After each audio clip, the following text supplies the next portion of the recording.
সালামু আলাইকুম। কি অবস্থা? কথা হচ্ছে রাসেল ভাইপার নিয়ে দেখলাম হচ্ছে এক বিশেষজ্ঞ বলতেছে রাসেল ভাইপার নাকি বাংলাদেশের জন্য উন্নত। খেতে ইঁদুর মিদুর খাচ্ছে, দেশের জন্য খাদ্য মানে লাভবান হচ্ছে।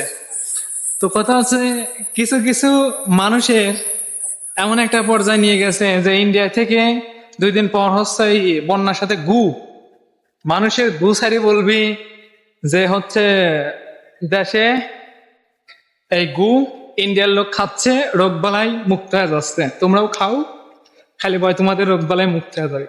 এরকম একটা সিচুয়েশন আসতেছে।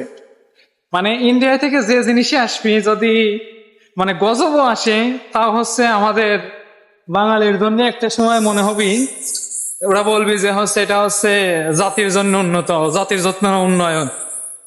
ভাই এসব কথা মাথা লাস্টে এমন হবে আমার, মানে ইন্ডিয়ার বিপক্ষে কথা বললে সমস্যা নাই, সমস্যা হচ্ছে আমার বাঙালিদের। এটা আজকে আমি বলতেছি কথা, বলবি শালা দেশ ছাড়ি পালা, শালা তুই হচ্ছে আমাদের হচ্ছে দেশের জন্য লেগে একটা সমস্যা, ভাইরাস রোহিঙ্গা, পাকিস্তান চলে যা, তুই ইন্ডিয়ান নামে কথা কইস, সমস্যা ভাই। তো যাই হোক, কথা হচ্ছে video does not matter, matter হচ্ছে কথাগুলো। তো সবাই ভালো থাকবেন, আল্লাহ হাফেজ।